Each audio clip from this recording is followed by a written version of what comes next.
Eto na naman ang inyong Inday Coracha, muli magpapabida dito sa social media. Hello everyone! Kamusta kayong lahat? Dahil matagal tayong wala dito sa bahay, kaya eto ipapakita ko sa inyo ang update sa aking garden. Ang aking mga sili ay nagpupulahan na. At itong aking mga kamatis ay bumubulaklak na rin. So excited ang Inday at magkakaroon ako ng organic kamatis sa aking garden. At hindi lang kamatis ang meron ako dito sa garden at eto rin ang aking kalabasang kulay orange. Ay, ang sarap talaga sa pakiramdam pag meron kang mga ganitong tanim sa garden.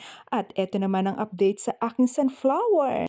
At eto nga ang aking sunflower, talagang inunahan na ako ng mga birds. At hindi lang yan, at meron pa ako dito mga sunflower, ayan, namumukadkad at dilaw na dilaw.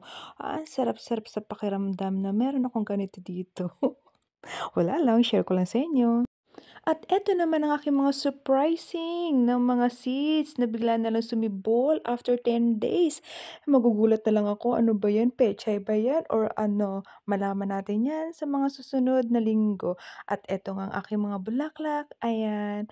At eto rin, meron din ako mga surprising na sumisibol. Ano? Ay, nakakatuwa. At yung iba, pinutol ko na katulad nito. Ayan, napakaganda niyan guys. Pero dahil ilang araw kaming wala, at ayan, natuyo na yung mga dahon kasi isang beses lang atang diniligan. So, tinrim ko na siya at saka binigyan ko siya ng fertilizer baka sakaling mabuhay pa. So, ito guys ang aking update sa aking munting garden. Di man ganun kalakihan pero natutuwa na ako kahit papaano meron ako nakakita ng mga magagandang bulaklak sa harapan ko. Parang next summer, may plan ako na magtatanim na lang ako ng mga gulay. Tulad ng sitaw, okra, talong, ganun, yung panghalo sa sinigang. Mahal pala yun dito guys. Sabi ng friend ko, mahal daw pati nga ang palaya. Dahil hapon na dito at oras na para magluto naman ng hapunan. So for our dinner is spaghetti. Spaghetti pachamba na naman ito ni Inday. Basta kumpletong ricado, walang problema, kaya kong timplahin ang lasa. At eto na ang giniling at ang sibuyas. Pati ang pinakuluan kong pasta. Guys, napakasarap ito. Promise, kasi ako ang nagluto.